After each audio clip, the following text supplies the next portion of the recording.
Are we live? We're live. Yeah, well, hi. Hello. Welcome everyone. Hello, Couch guys. Hey, Pundit guys. Sports. Hi Sid. I was just saying hello to everyone. How are you, man? I'm great. I'm great. We had somewhat of a interesting race last week, so Uh-huh. maza aa raha hai. Yeah. Uh, Hi to everyone in the chat, and thank you for joining us. I don't know where that audio is coming from.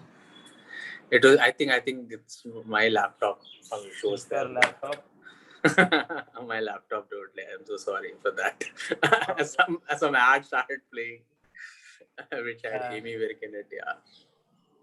Okay, so if you guys are just joining us, we're doing the Austrian Grand Prix post-race wrap, and Sid has some interesting transfer-related gossip for us. So that's going to be fun. And while you're here, just hit the like button. Sid, who is our guest this week? And So our yeah, guest this week is Vignesh. So he's a racer and he's graduated out of Berg Racing School, and he's tested for a Formula 4 team. So yes, so we have a new Formula 4 prospect from India. So yes, that's a pretty big thing, and we're so excited to have him. we are very excited to have him. And in fact, he has just joined us. So I'm going to just bring him on straight away. Because there's a lot to discuss, and who better than a race car driver to do it with? Yeah. Welcome Vignesh. His video is starting and all. So he has got no brief. Okay, he has joined us. Hi Vignesh, how are you, man? Hi, how are you? Hey man, hi. Hi, sorry to be late. I just got stuck in traffic. I was just coming back from the track. No problem, Hey, man. that's fine. That's fine. Yeah. Sorry, you are joining us because you're joining us a little later. We could not give you a little brief. So now we're going to do it in front of the whole chat. So, as you know, this is the Couch Pundit Sports F1 podcast, and what we do here is we try to talk about F1 from a very fan-based perspective. And we are the couch, you are the pundit, you're the expert here. So, yeah. So, what did you think of the race last week? A penalty showdown properly. Yeah, FIA just handing out penalties left, right, and center. yeah, But I think the midfield, the battle was really good, and Max just checked out into his own league. Lewis with the damage couldn't really get onto the podium and bridge the gap. yeah. But yeah, it was much better and more exciting than the Styrian GP for sure. The first one. Yeah, the first one. Yeah, absolutely. Sid, what was your favorite penalty from last week? Was it Lando Norris versus Sergio Perez, or was it I Sergio think Perez? I think it was Sergio's penalty that they had, because that was justified at least. But Huh. Lando's was not at all justified. I mean, I think even Lando spoke about it, that Yeah, he found it a little stupid, and I think Michael Massey has been a little too cranky and little too strict on the penalties. But yeah, that was pure racing. It was racing Perez. What do you think, Vignesh? That it was uncalled for, the Norris one? Uh, I'm a bit on the edge for this. See, again, giving an opinion sitting out, I was like, yeah, the penalty is not justified. That is stupid. But when you're in the car, it's properly justified because he properly pushed him off. But again, it was Perez's. Perez wanted to just go around the outside. I'm not entirely sure who was ahead under braking, but whoever's under braking, they're ahead. They get to the corner is theirs. So I'm not entirely sure. I haven't seen a lot of onboards from them, but I think it's justified the penalty because I think he's trying to Michael Massey is trying to be just fair to everyone. But I feel they should become a little less stringent to allow for more wheel-to-wheel racing because that's what all of us want, don't we? yeah. You Yeah. said whoever is ahead at the braking now. But like while you're on the track, do the drivers Mm-hmm. just instinctively know, like, okay, this guy is ahead and I have to give way, or is this something that they're not willing to accept, or what is it? You can. It's pretty clear when you're driving that you're ahead. Yeah, But again, at the end of the day, it's that instinct, like you said, and they don't want to justify. It's like I'm just gonna go for it, just the send it attitude. So when you're in the cockpit and you got that killer attitude, nothing else matters than just going for it. But retrospectively speaking, I think Perez just overdid that a little bit. So he overdid he overdid with Norris and with Leclerc also. I mean, Leclerc, I think that was yeah. It was like, and Perez was like, no, अरे मैंने कुछ किया ही नहीं, अरे क्या हुआ? After the race, they were asking him. Perez was like, अच्छा, I was just racing him. I was like, अरे Perez, you clearly pushed him off the track, and it was crazy, and lot of things have been happening, and my predictions last week was that Ricardo will be moving off the field, and he did. Like he ended up 7th, and I'm Vignesh, for the record, I'm a very big Ricardo fan, so it's just, myself as well. Yeah, so like as soon as the stream starts, I put a counter. Like, how long does it take to get us to Daniel Ricciardo? It's usually a matter of seconds before we start talking about Daniel Ricciardo. So here we are, once again talking about Ricciardo, because why not? Why not? This guy is having such a terrible season for his standard. Yeah, it's just sad. The biggest, what must have hurt him the most is that when the F1 game ratings came out, his is lower than Lando Norris. I think that's going to like really mess with his head. What do you think, Sid? I think I liked Carlos Sainz's comment on the whole thing. Is like, enough of playing around Formula FIA. Now I think you should come out with the real ratings. I was like, and that was not from a troll account. I was like, yeah, it was a little. I think Daniel will be taken off a little bit, but Daniel has accepted that if he keeps on thinking that Norris is his target, he will end up resenting racing itself. He'll not be enjoying the whole process. So he's kind of spoken about taking a back seat and kind of enjoying into the flow of things. And I think he's completed 10 years into the sport. Like he completed 10 just years recently, into the sport. Yeah. And they had this thing where he drove Ayrton Senna's McLaren, and it was really sweet on that particular day. So yeah, I mean moving off from P13 to P7, that shows that he has the race pace, but he's lacking something during the qualies, I feel. That's what I feel. What do you think, Vignesh? I agree with you. I think it's similar with Perez as well. He has really good race pace, but quali, just to get the few tenths extra out of the car. I think it's, so Verstappen has been with Red Bull forever. Norris has been with McLaren forever. So they know how the car works pretty in and out. And shifting from one car to the other, it's a very big difference. It's a massive difference.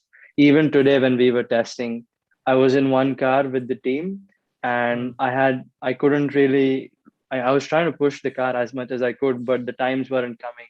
As soon as I get into another car, the times are just like properly coming. So it's something to do with the car as well, which he's, I think, mentioned that his driving style, he has to change a lot, and he's going back to school learning from the basics, because the McLaren doesn't drive like the Renault doesn't drive like the Red Bull. Each car drives separately.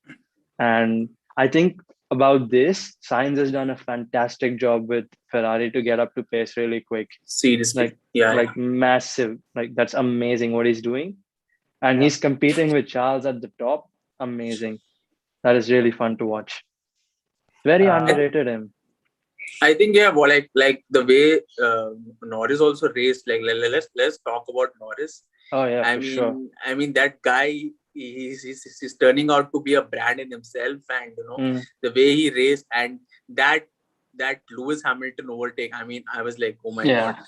And I mean Hamilton appreciating that such a great driver Norris is such a great driver, and so that regard, that there's so much of positivity that is around him that's going in for Norris, and he even he was on top of his game during the qualies also.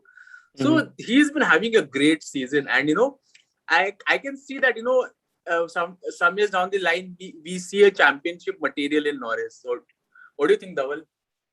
Yeah, man. I think Norris with his cheekiness off the track is also quite fun. But I don't know, that comment that Hamilton made. Firstly, I think it was just more snarky than anything else. And having said that, yeah, man, Norris is. If he had, I think, maybe a slightly faster car, he would be going for championship this year only because he's too good. He's he's too good. And he overtakes also so well. Yeah, P2 qualifying, landing up P3. Slightly unlucky, but he's having a great season. Scored in every race this season. Yeah. Yeah. Yeah, he scored points in every race this season. So it's pretty I, great. I think he had to back off in the Styrian Grand Prix. He did not have the pace. Styrian Grand Prix, he started off really well, but he did not have the pace, and they had to go on a different strategy. But here he was just sending it in. He was like, yes, I have to, and I have to prove a point. And it's been after years that you can see that Mercedes and McLaren were like, a thing going well for them. Like they were a force to reckon once upon a time. So it's after years that you can see that the car is doing really well, and after that substandard Renault power unit that they have chucked, I think McLaren has set realistic goals. I feel this season. Yeah, I mean, they know they're not going to win it, so they might as well settle for the next best thing is winning midfield. But yeah, there's some interesting chat coming in about the penalties that were handed out. Some guy called Tim Buxton, who does a lot of F1 reporting, he's not in the chat. Somebody's quoting his tweets in the chat. Apparently, the stewards were also not very happy with the Lando Norris's penalty. Like, they were very unsure, but ultimately they decided to give it. And I think he's also got those demerit points. I don't know what they're called exactly. Like, if he gathers 12, he has to be his racing license suspended for a while. Penalty points. Yeah. Right. Like, he's always complained about this. McLaren have always complained about this. Norris has always complained about this. What are your thoughts on the penalty points that they gather because of these? I feel it's justified. Just because if you're in the wrong, you should be penalized. That's pretty obvious. And I think every year they get their previous year's points reduced. Yeah. And I think he's on 10 right now. And Silverstone, I heard he's going to get 2 off, so 8. So he's collected 8 in just 1 year, which is pretty much quite a bit, yeah. So just be in the clean. I feel that is properly justified. Because you're not like hampering the other person so much, but it could potentially result in like a very dangerous end. Yeah. So if you remember Sebastian's qualifying lap, he started it very late and he blocked Alonso and he got penalty points for that, which I feel is justified because his engineer did tell him that there's Alonso behind, and it's just instinct and you're looking in your mirrors. But he was thinking about his quali lap. So he screwed his lap, obviously not on purpose, but if you're careful about such tiny details, you'll avoid disasters in the future for sure. So I personally agree with it for sure. Yeah, and are you saying this because you're Daniel Ricciardo fan, Vignesh? No. In all honesty, I feel this is perfectly justified. I'm just kidding. Our thoughts and opinions here are very shallow, so it's very much like that. So, I mean, so the talk around the penalty points is that while you give race penalties in terms of time and all, it's fine for these incidents, but the penalty points should ideally only be given for dangerous driving, not for these minor infractions. This is Lando Norris saying this, so I obviously agree with him. Because मेरे को तो इतना कुछ ज़्यादा पता नहीं. Having said that, let's talk about Bottas's race. Yeah. Our favorite actually is Valtteri Bottas because we love him. We just love Valtteri. Yeah, not to like. I mean, the guy sold his Mercedes AMG when there were talks about him leaving the team. Yeah. So, yeah. He spins in the paddock. I mean, like, yeah. I mean, like, what more you want from a driver? I mean, screw Lewis, man. Like, this guy is the real entertainment. Is the real team. They're not understanding that. Like, I don't know. I mean, even in the Netflix documentary, Bottas gave. He was having a sauna thing going around. Bottas is like, he's like, this is my true personality, guys. I'm a queen. I'm a queen. He's like, this is true personality that he's giving out. And these guys are like, Lewis. I'm like, yeah. But Bottas must have been grinning after the last race's result. He's like, fuck this. Like, podium mein aa gaya. And he had a clean race. He had good race pace. Some luck going his way. No, not off, spinning in the paddock, as you said. It's just like he's had like such bad luck. I feel happy for him that he got P2 this race. Sid, you don't think that engineer was present this time? He was late or something? Who didn't damage Bottas' car pre-race? I think he was probably having the Austrian schnitzel. Probably it's a dish that's Bottas a famous probably dish. locked him in a sauna. yeah, probably. So a new gossip, like if you guys, I just saw like just before the stream, I just saw George Russell's Insta, and he was cleaning his work, and he's like, if you take care of things, and like, what do you mean? Like, and it's so evident now. Just say it, right? He's like, cleaning his work. Have you guys heard Damon Hill? Damon Hill made an announcement, and he said the Russell deal is practically done, and they're just waiting until Silverstone to announce. Really? Yeah. They're going to replace him. Are they going to replace? No. Next season, for the next season. Okay. For the next season, of course. Yeah, so that But they're going to announce Silverstone is what I heard. Oh man, this is like, in those Hindi films, you would have the heroine being called onto the stage by her father and then instantly announces her engagement to some random guy, and the hero is just standing there like crying in the corner and all that. This is the Valtteri Bottas George Russell saga playing out in my head. It looks like this. No, because there were rumors that this is what the rumor market suggests, that Daniel Kvyat and Nico Hülkenberg are possibly being considered as replacements for George Russell's after George's exit from Williams, and Bottas may be replacing Kimi Räikkönen in Alfa Romeo. So, what I heard was something different. Please tell us. I heard that the Williams, the Bottas's management team was at Williams, and they're looking to probably get either Schumacher or Hülkenberg into Kimi's seat. Oh, this is what I heard, but it's exact opposite of what you just said.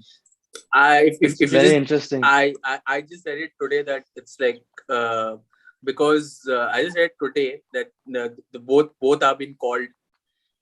Both have been considered for Russell seat because again because they Alfa Romeo requires a senior driver. They always are of a thought that they require a senior driver, and I don't know what they're gonna do with Giovinazzi. So I think Mick Schumacher will be moving up to Alfa Romeo, and because see, in retrospect this will work. Why I think this should work is because the budget cap that the teams will be having, and the amount of information that Bottas will be getting in from his Mercedes days. So, and working within that small budget and having this expertise in, because they always had Kimi, they always had one friend driver or one driver who's always giving them the data, and they have relied. And if you go to see the team's approach, they have had one. There is one driver who always tests for them in FP1. I forgot his name. Robert Kubica, Kubica. So they depend on drivers like these senior drivers who have raced in Formula 1 before to kind of give them data and drive for them. So I think looking at that, I think Bottas should be in that seat.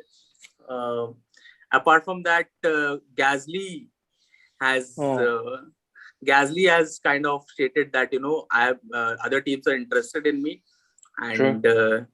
and Marco has to take a call. So I think approaching Silverstone, the driver market is going to just heat up. There are going to be a hell lot of rumors that are going to be there. Like anything on Gasly, Vignesh, that you feel like I heard rumors that he was going to go to Alpine, but I don't think that's happening just because Ocon and him don't get along really well, and Alonso's going to stick around. So and recently just Ocon got a new deal, so I feel that's not happening. And he's definitely not going to a top seat as well because everything's full. Um, Going back to Red Bull, I don't think so. I think they he's won't. just going to, yeah, they won't, and I don't think he has. He probably has that level, he self-respect. I don't want to go back to them. They treated me so harsh. But I know he's looking for a top seat, and since next year everything could be mixed up with the new regulations and everything, it's very hard to tell. But my gut feeling is he sticks to AlphaTauri for the time being. And he's doing Because so well over there. yeah. Like he doesn't. I mean, I don't think he needs to leave. At least for another year, I think he can do well in that team only because he's bringing them up and how. And with Sunoda as a teammate, Mhm. who push him also quite a bit with because Sunoda is also a no nonsense kind of driver. So Gasly will Can be you guys good. give me And 1 second? Sorry, yeah, I'm so sorry. Just give me one Sure, second, sure, yeah? sure, sure, sure. yeah, you can turn off everything. That's fine. So yeah, Sid, we are back. Yeah, It's just us. And if you yeah. guys are just joining us, we're doing the Austrian GP post race wrap with Vignesh. And as usual, Sid is here with me. While you're here, hit the like button, hit the subscribe button if you'd like to see more of this and other sports that we do from time to time. So yeah, getting back, Sid has some more gossip for us. Please give us. I think I think Have you heard I'll anything about Perez? no, I think I'll add on to what Dhaval was saying. Yeah, Dhaval Uh, had a great point that Sunoda is just in the team, and looking at the 2022 new regulations, and so they and Pierre Gasly and Sunoda, they have a good thing going on between them. For They're, sure. they're they're they're gelling well. So he has his contract up this year. So probably that statement was misquoted by the media. I think it is just that Gasly talking to Marco about an extension. So they will possibly extend this contract till 2023 or 2024. So possibly an extension that would happen because they won't touch Perez because I still remember this was during the Styrian Grand Prix and Horner was being interviewed in the middle of the race. They just talked to the team principals, right?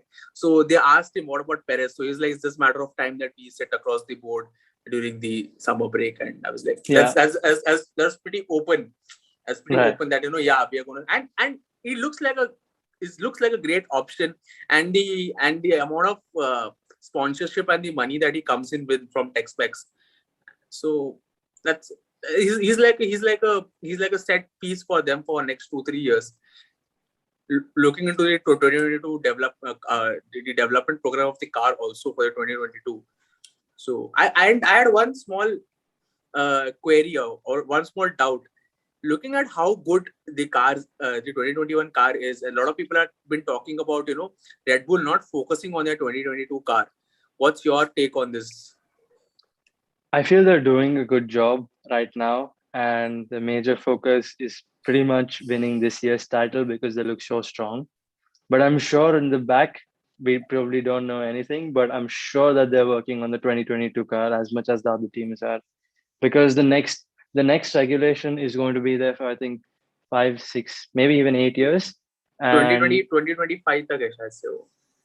oh right, and the new engines are coming in again, right, I heard. So I think those 3 years are going to be 3, 4 years are going to be really essential as well to win a championship, and to have a chance then is very important again. So I feel they're focusing a lot here, but in the back end of factory, I'm 100% sure they're focusing a lot on the next year as well. Because I saw a meme, okay? It was like the 2021 car, and then Yeah. 2022 there's a toy train that they showed. This is the Red Bull. This is the Red Bull car, like no development tokens left. And I was like, I hope they don't do that. So, I'm sure they'll get in a good car next year. I'm for sure. yeah, because the way Mercedes has been giving out statements that no, we are done with the 2021 car. We are stopping the development, and again they're giving a statement that we are gonna. They gave a statement that they were going to come to Austria with some Right. upgrades. Yeah. So it is so confusing and so counterproductive also. So, yeah, I think in this beginning of the season they thought they were strong enough, but now Red Bull's giving them like a proper challenge, and they're not the quickest anymore. So they're like, oh shit, I think we need to work on something. So Yeah, that Red Bull is just so much faster on the straight lines. It's ridiculous. yeah, Like they've just, it's I don't know massive. what has happened in just 1 year. This switch has happened because last year it was exactly the opposite. What They were has quicker in the changed? corners. Yeah. Yeah, The what has the changed? I think it's the Honda engine, the power that they get with the Honda, as well as the flexi wing. Have you seen the wing flex? It's just insane the amount it flexes. Like it becomes like a plank on a straight, so there's practically no resistance. And I was watching the Ghost comparison of Lewis Yeah. and Max for the qualifying lap at Paul Ricard, France. And it's just crazy how much Lewis is able to push into the corners and gain the time back. But and they go into the DRS together. But when the DRS open, Max absolutely just sends it, and he just nowhere to be seen for Faster, Hamilton. He's Yeah, just it's so much faster by a faster. mile for sure. I think they've done an excellent job because initially, I know like 2019 Ferrari were like really quick in a straight line with the so-called legal engine, but we don't know anything about that. So, anyways, the Red Bull, Honda, salute, massive job, amazing. Yeah, On that note, Devansh Jaju, thank you for the super chat, man. Devansh always joins our streams and super chats. Sometimes he doesn't even have questions, so he's just saying he had thank no you so much, idea that we Devansh. had Thank you so started much. super chats. So yeah, we have started super chats. Our Yeah. channel has hit those marks required. So thank you to everyone Thank you so much, who has guys. been around so far. Vignesh, since you're here, can we talk a little bit about what you do and where you're racing right now? for sure. Yeah. Yeah, so just tell us a little bit about that. So I started like racing properly December 2020. Okay. Before that, it was just testing and understanding the car to be quick. So I did the JK Indian National Championship the first time, and I went in without testing for these cars. Right. And these cars are really fun to drive. The ones in India, yeah, they might not be as quick as the ones abroad, but these are like really fun to race. And the wheel to wheel battles that you get in this are fantastic, like really good. You feel the rush in the car. And the track is really fun as well, Curry. I just came back from testing at Curry just right now. And now I'm racing the French F4 Championship. Um, I've done 2 rounds so far, Right. but with minimal testing because we're lacking budget so far and we're still working on finding. It's been really hard without going in without testing because I think racing testing is key. More laps you get in, more comfortable you're in the car, and the quicker you go. But since I've had that problem, like the weekend one, I took it as a proper test for myself, just understanding the car really well, trying to find the limits. So slow, medium corners, they're okay, and the straights are obviously fine. But it's the high speed, which is like a big shift for me coming from the Indian cars with no downforce. It's really counterintuitive. So it's like the faster you go, the more grip you get. It doesn't really make sense, but on the track, it does, which it's really weird to understand. And when you're driving, it's like, oh, I can make this speed, I can make this speed, I can make this speed. And then finally, when you're at the limit, like, this is actually fun. But when you're going slow, the car is just all over the place. So just to understand and get that feeling in an aero car is really fun. And second weekend I did was also a lot of fun. I got involved in an accident and I got slapped 30-second penalty, which I feel is absolutely unfair. Because it's not my mistake. I'm making it very obvious. It's not my mistake. Yeah. But otherwise, the racing was very fun, and I missed the third round in Hungary, which was just this weekend. But Right. we're trying to get money and sponsors on board to try and make the next weekend at Italy in Monza, which is in Right. September. And that is a very strong track for me, considering the corner sequences we have there. So we can pretty much fight at the top. So exciting times. And that's Yeah. great because I saw one of your videos. Hmm. Uh, that's a 30-minute video. I think it's the JK Tire. Yeah. And I could see right at the start there was a car that spun and you had to Right. kind of and, Yeah. and I saw the whole video. Like it was fun. Like I can really understand from the place you come that the wheel to wheel that you're talking about. Like I could see some cars spinning around and it was fun to watch. It was fun to watch. Yeah. I saw it on your channel. So yeah, I stalked Yeah. you a little, Vignesh. Yes, I stalked you a little. Yeah. It's Yeah, called it's doing your really fun. research, Sid. Yeah. You can legitimately stalk people like Uh-huh. this. Sid, there's some chat coming in for you. Devansh Judge is saying, Siddhartha Shetty, you are my friend. If you know, you know. Do Yes, I know, Devansh. I know. you know there's secret conversation happening between Sid and chat, and that irks me quite a bit. Having said that, I know I'm just kidding. Let's go back to the race a little bit. Let's talk about some of the other guys. Seb Vettel, what kind of a race do you think Vettel had after his okay qualifying? I think it was not too great, but like an okay weekend for him. Since they pit really early, I think they got stuck in a train and they really fell back. And like overtaking in Austria, fine. If you're like really quick, you can make the move. Otherwise, the midfield is all pretty close, so they all get stuck in a train, which is what happened to him. But they started on a similar strategy like Science, but Science pit way late in the race, which gave him like a perfect gap to go and chase on to Ricardo later. So I feel the strategy was kind of what made him have a bad race, but I won't call it a bad race. It was a decent race. He made up a few positions, but Yeah, towards the end, that shunt with Kimi, so it's pretty much a DNF.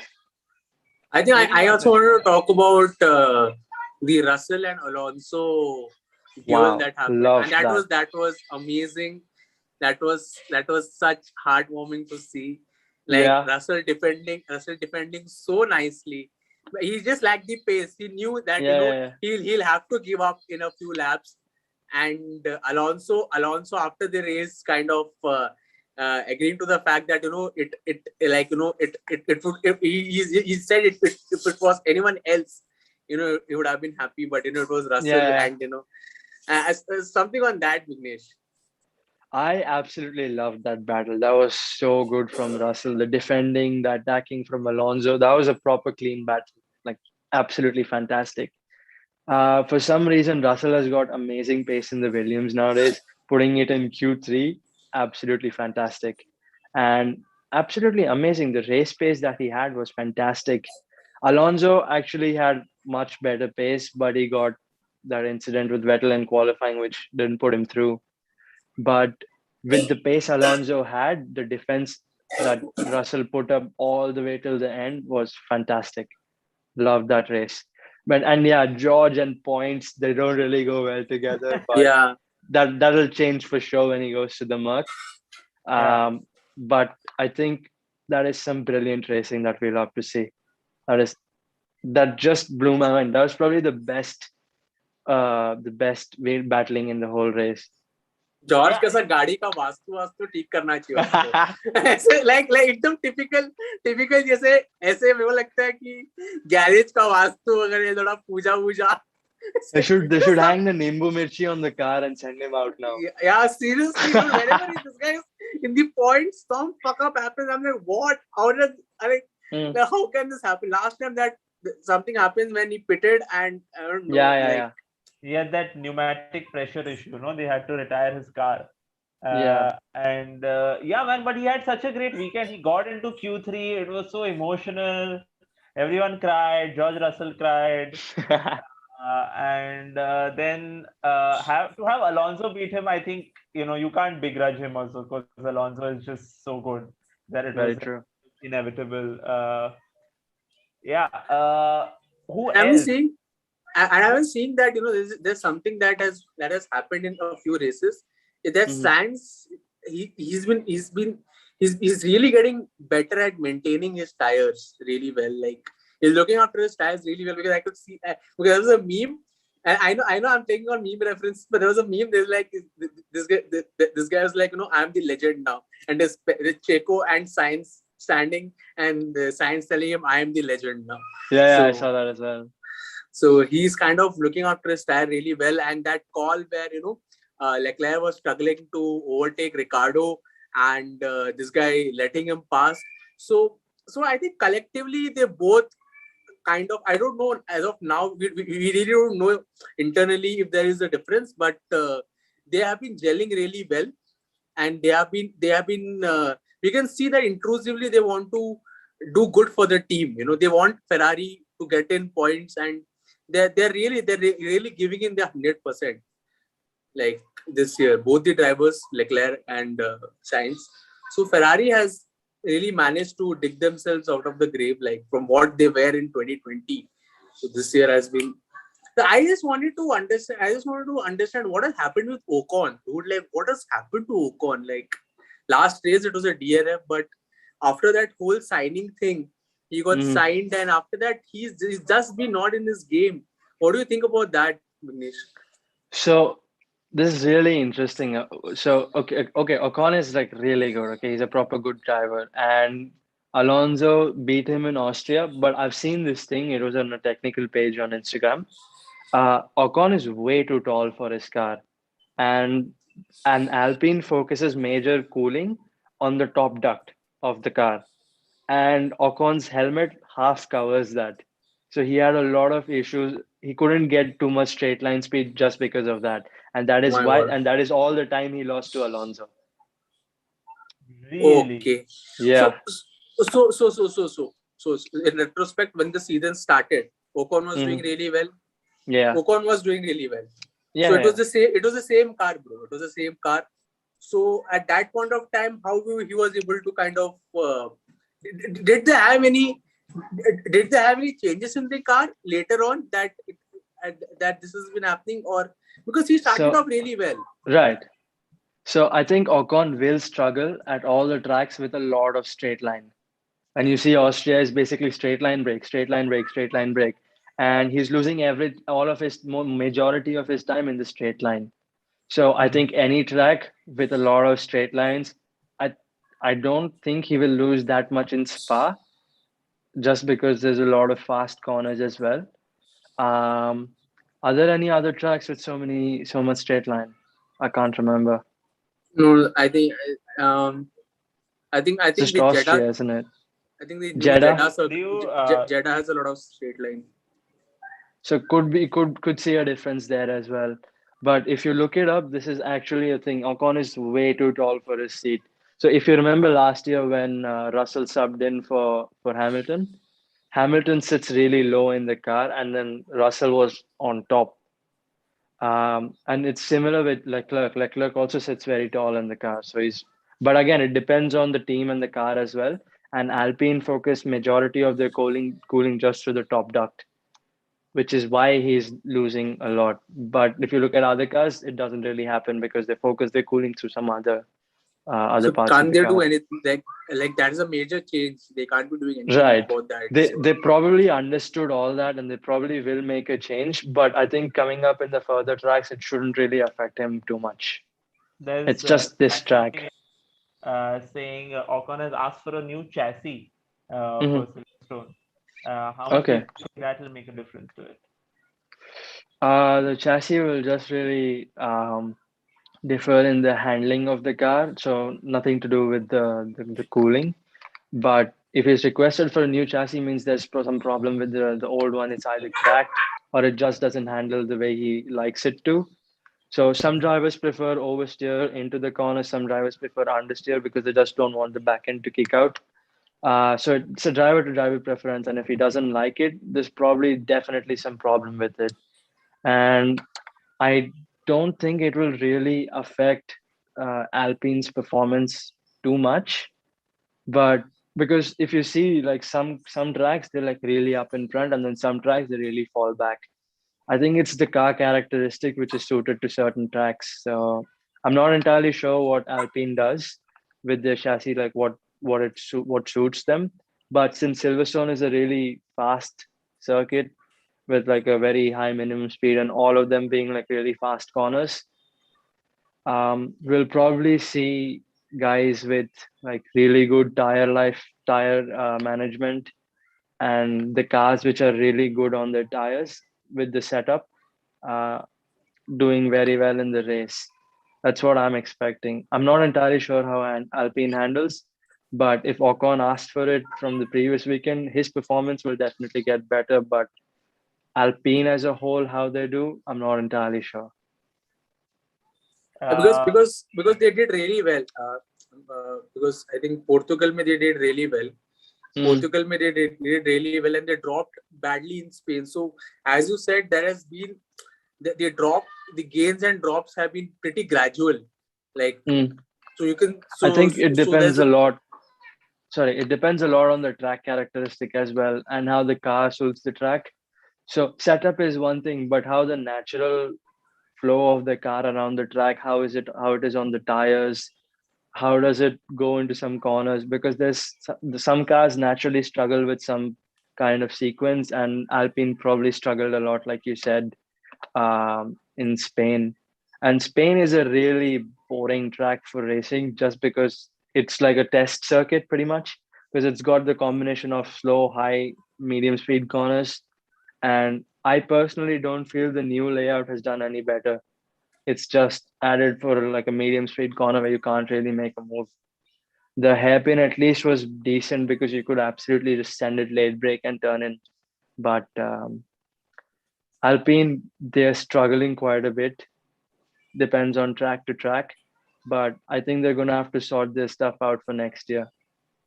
yeah, but you talked about this track, and it's still better than Monaco. Mm. So like everything is yeah better than Monaco. That yeah. what are your views on the Monaco race, Vignesh? Do you think it still should be a part of the calendar, or are we beyond that now just because it's obsolete, the track? So the track is it's known for being Monaco in general, all the glamour and the just the glam around the circuit with people going to the club, and these guys, the Williams guy went on a catwalk and stuff. So Mm, I think it's just about the glam, and since it's there, they're just pulling on. mm, It doesn't make sense to have that race, I feel, because there's practically I don't think there was any overtakes in the race except the Vettel pulling along and going ahead Gasly. But mm. since the cars are now like really big, you practically can just fit one car around the corner. And these cars are pretty horrible as well, following each other because they lose so much downforce. Next year, maybe might get better since the cars are a lot smaller than they are now. So Yeah, we'll see how next year is. But I personally see Monaco, if you're just doing like a qualifying, okay, that's another level. You've got to be on your game to nail Monaco, yeah, right? But for a race, I think we're way past that. Way past that. Just add more tracks where you have exciting racing. The tire management matters because that's when you know you're a real champion, right? Because here in Monaco, it's the car which matters a lot, and the driver's sheer commitment to absolutely go for it. So right, commitment only you see in qualifying. The race is pretty easy. So I feel if you want to just do like a qualifying run when which gives you points, I'm all for it. But the race, nah, it's pretty boring to watch. It's a proper snooze fest. That's what I like to call it, a snooze fest. Talking it, about qualifiers, I think yeah, these sprint qualifiers that are there, that is going to happen in Silverstone. A lot of teams have been talking about that. Before we go to that, Sid, while we're on the topic of tracks, Vignesh, what are your thoughts on the new tracks that are coming up in India? Okay. You must be aware of Yeah. this. Right. There's one coming up, I heard, in somewhere around Pune, and there's something coming up in Hyderabad as well. I'm actually really happy that the motorsport scene in India is getting better. And so right now in India, we race on 3 tracks, both international, MMRT in Chennai and Curry in Coimbatore. And it's getting pretty repetitive. So more tracks, more challenging. I'm all for it. I'm really excited. I might drive also on the Hyderabad track pretty soon, depending on some certain stuff. Yeah. But I'm very, very, very happy that new tracks are coming out. This is a big, big boost for India. Since there's going to be a lot more championships added to India. Can't speak a lot about that, but there's going to be a lot more interesting stuff coming to India now, pretty soon. Yeah. Exciting times ahead for motorsport in India, like you said. Definitely. Yeah. Okay. So there are some people who are just joining us, and if you're just joining us, welcome once again. We're doing the Couch Pundit F1 stream. We're wrapping up. We're mostly done wrapping up Austria, and Sid was just about to, talk about the sprint qualifying in Silverstone. Yeah, take it away, Sid. So because this is a whole new format, and this is going to be taxing for the teams, for the whole crew, and there are a lot of mid-level teams that were telling that we are not going to take part in one of the free practice sessions because Right. they'll have their because clutch Clutch. they have issues with the clutch and everything. So do you think it's really justified? Do we need a sprint qualifying in the first place? Like, I've got mixed feelings about it, to be honest. So it's the format is pretty simple. It's like free practice like it is on Friday, and the FP2, which is usually on Friday, will be replaced with a proper qualifying. So what this means is team can't make any setup adjustments after FP1. Yeah. They're properly done there. Initially, in the current setup, you get all the way till the end of FP3 to properly set up your cars, which gives the team a lot of time. I mean, they still reduced it by about 1 hour this year from last year, but going into this, a lot of teams are going to struggle a lot, is what I feel, because a lot of drivers take at least 2 sessions to properly feel the track, understand good setups. But this is going to hamper quite a lot of teams. So the 3 teams you were mentioning are Alpine, McLaren, and Aston, which have issues with the clutch. Because what I heard is they run only 300 kilometers, and the sprint race, the FP2, and the race, everything. I think it's just the sprint race and the FP2 runnings. They go up to, the sprint qualifying. They go up to, and qualifying, sorry. So all the 3, they go up to about 350 kilometers, and the car can handle only 350, 300.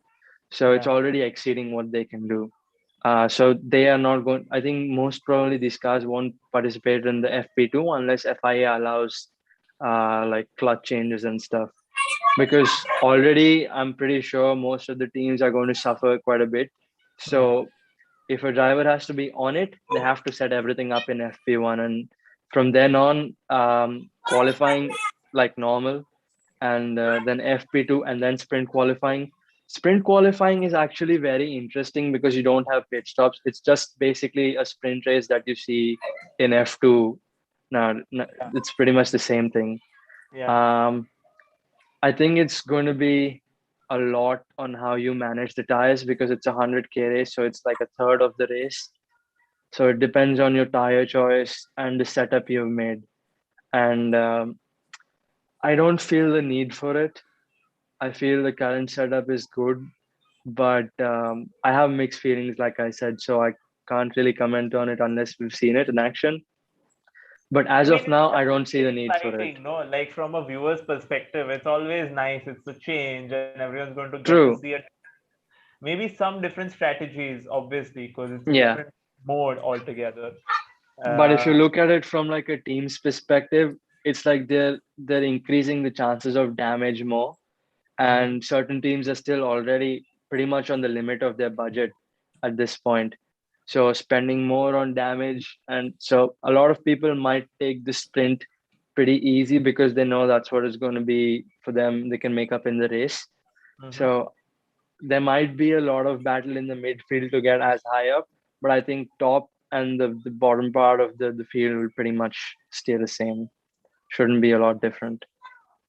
Yash Kucheria, thank you, man. He said he's liked the stream from 3 different accounts. See, you should take inspiration from people like this. They are committed to helping the channel. Thank you, Yash. Thank you. You also go like the stream from 3 different accounts. Get your mother's phone and your father's phone and get Yes, your everyone. and Hit the like button. do that and subscribe to the channel while you're at it. Anshuman saying FIS tried to accommodate these issues of mid-level teams by allowing clutch changes if they prove it has suffered enough wear and tear. So मतलब क्या ऐसा clutch खोल के जाके दिखाएंगे? You can't do it, no? You can't open the car because of those park forme rules. So FIA will themselves come and take a look at it. The teams won't be allowed to touch. So if they justify that it's so if they justify right, no bribery. Right. I'm not sure that happens on the top level, but Sahib Zawadiana.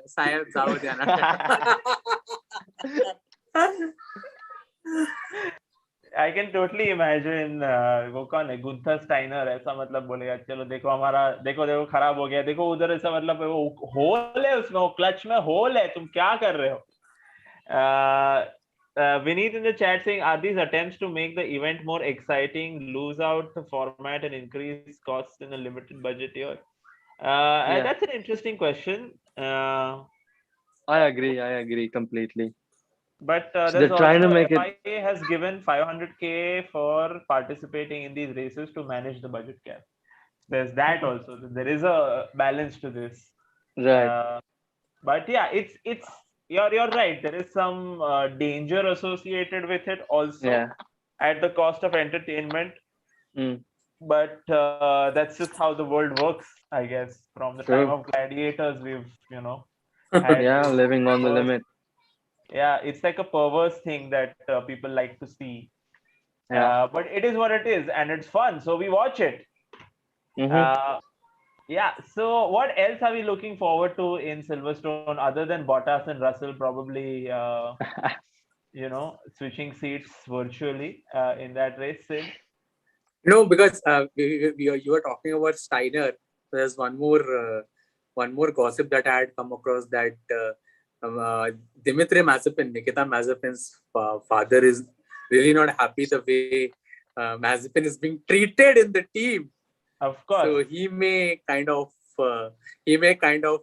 chuck Steiner. Like he's kind of rooting, and there have been fights between Dimitri Mazepin and Gunther Steiner, because what had happened was he gave 2 different chassis. The better chassis was given to Mick Schumacher, and they had an argument that the same should be given to Nikita Mazepin, but Steiner refused.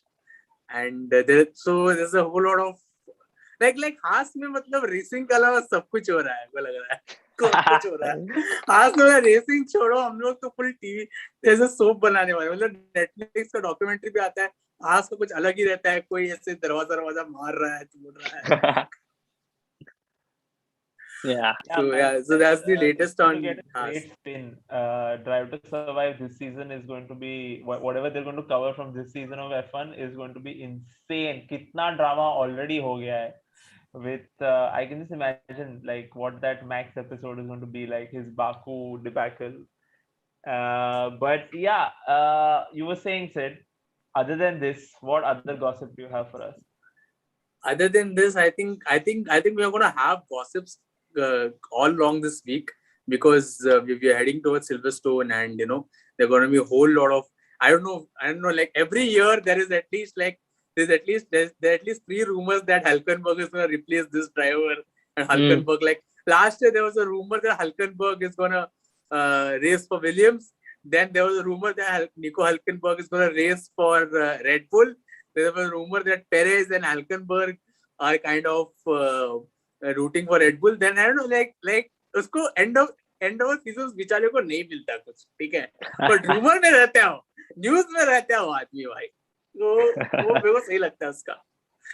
That's the best thing. So yeah, the latest rumor is that. So let's see. Like heading on to this week, there are a lot of rumors that are gonna come up. Yeah. Yeah. Since we're coming to the end of the stream, Vignesh, I'm going to ask you what are you looking forward to in the next race? Do you think it's going to be Mercedes on the podium this time, or is it going to be Red Bull 1-2?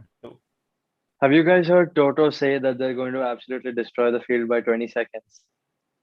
By 20 seconds. That's what they said. And Yeah. I honestly Yeah. want Mercedes to be back because it just looks like Red Bull is pulling away with the title. And I'm a big Lewis Hamilton fan again. And I want him to get the eighth title before the regulations change because you can't really predict what happens after the regulations are. Yeah. And that man is such a legend, such an inspiration to, I think, everyone, including myself. And he's going through a hard time with the car not being underneath him, but him doing absolute max. You can see the difference between him and Bottas. But I honestly want Mercedes to be back this weekend, like properly back, like they were last year, like just pull out a gap. But honestly, Max is not going to take it easy. He's going to be relentless and pushing. But I feel qualifying is going to be close. Yeah. But it all depends at the end on the race pace because Silverstone is a epic racing. Yeah, It's and just also commitment. Lando Norris's home race as it is Hamilton. Yeah. So True.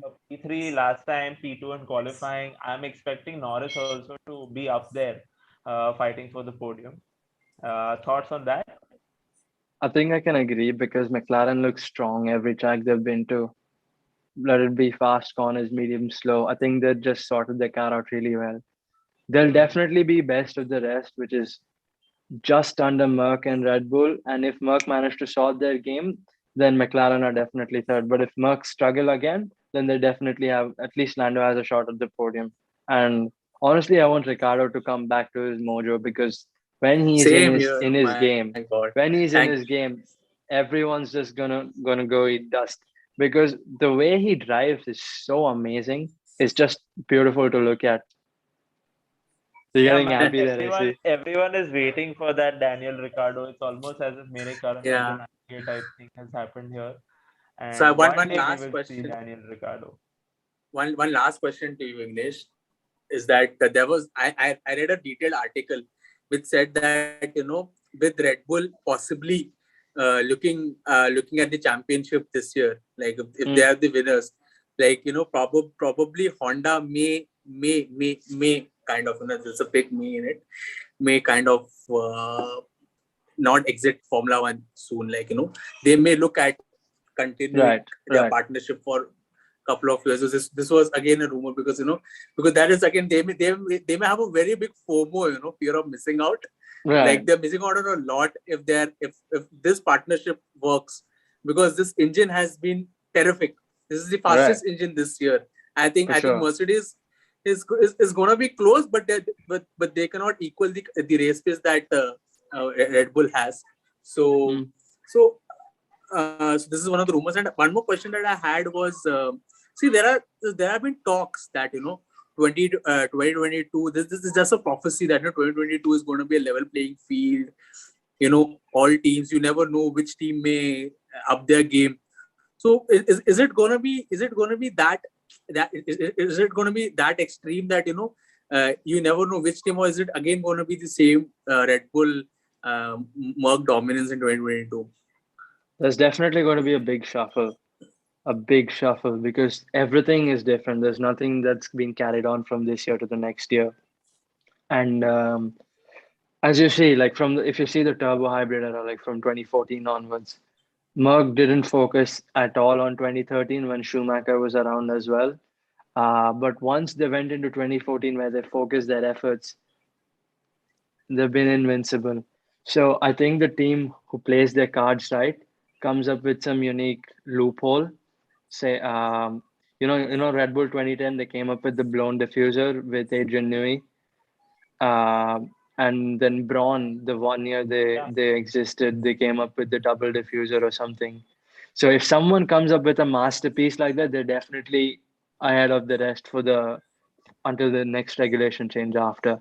So, but it's going to be a big shuffle, like definitely. Like Williams could be winning again. I doubt Haas is going to be up there since they've got two rookies, not to add much to the development, considering others are so much more experienced. But Haas will probably be in the midfield somewhere, is what I feel. But the others are going to shuffle pretty much. It could Williams, go like upside down. It could go upside down. Who knows? the new boss, new Williams boss, Los Capito, Yeah, he really said that the team is really looking at a very focused effort, for and sure. and with the Dollarton Capital backing and the way they have restructured the whole team now, I think it may be too like any team that you're backing for 2022, like you think can be a big surprise, can be a dark horse that you feel. Williams for me. Williams. Williams. Because, like you said, they've had a really good backing just recently with Doralton. And you see the performance has just gone up. Like, okay, fine, agreed. 2017 was good for them with Massa and stuff. It was decent performance. But from 2014 onwards, it was on a downward slope. And 2018 and 19 was probably the worst with Sirotkin and Lance. But if you see, they've just progressed very, even if it's very minute, you don't really see the results on track, but they're starting to close the gap. And if they apply the same Yeah. principles next year, I feel they can be what I'm hoping for is like a front runner, but what I realistically feel is somewhere in the midfield, hopefully the top, because they're such an iconic team, and to see them struggle so much, it's a Yeah. little sad for me to see. So if they're able to pull a really good one out of the bag and get something really innovative, I feel they'll be up there. And if they do that, they'll be leading the pack until like 25. I think you said the next rule changes. That's great. And we really hope that Williams Yeah, get back to their glory days, and Everyone is looking for some nostalgia. yeah. And on that note, thank you everyone for joining us. Thank you, Vignesh, for being here with us. It was a pleasure having you, and there's so Thank you much guys so much. more. So if you'd like to come back, we would love to have you, man. For sure. It was really that's And fun. great. the chat, everyone, all the follow links are there in the description. You can follow Couch Pundits on Instagram. You can follow Sid and Vignesh on their handles, which are there in chat and which are there in the description as well.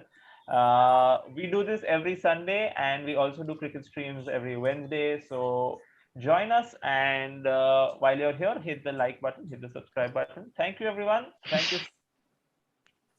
Bye bye. Bye, Bye. guys. Thank you Thank you guys so so much. much. That's the end of the stream. Thanks, man.